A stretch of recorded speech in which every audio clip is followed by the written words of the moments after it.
Good afternoon, Nathan. I really enjoyed your input on the melting pot and assimilation.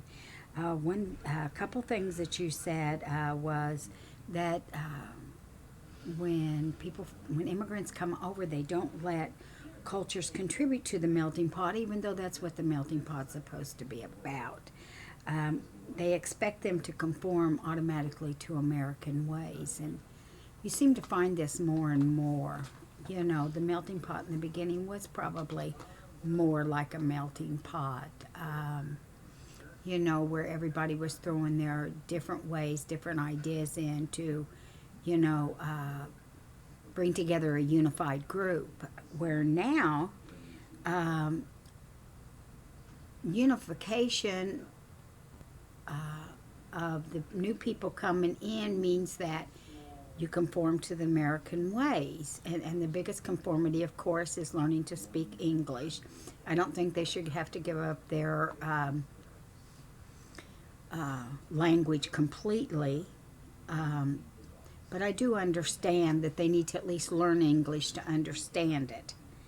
I don't think it should become their way of life, but I think they should, like I said, at least learn it, have a knowledge of it and an understanding, just like if you go to another country, you are to a degree going to learn their way of speaking so you'll be able to interact.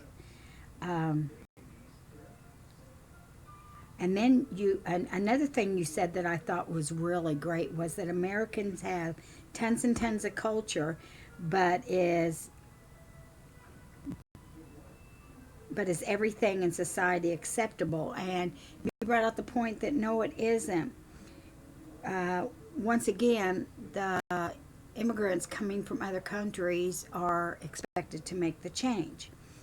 Then also, I read on to responses that one response that really hit me was Lori Sawyer's response when she was talking about that article in the Washington Post that she had found, where between 1890 and 1920, a large influx of immigrants came to America. And that just kind of touched me personally because my grandparents immigrated here from Austria, back in the late 1890s, early 1900s. And they met after they got here and got married. So my mother and her siblings are first generations Americans. I just thought that I'd share that with you. It really has no prevalence on this, but it just kind of brought back that to me. And I thought, wow, that article, is my grandparents were part of that influx. So, anyways, I really enjoyed your article, Nathan. I mean, your input about the melting pot and the assimilation. Have a great day.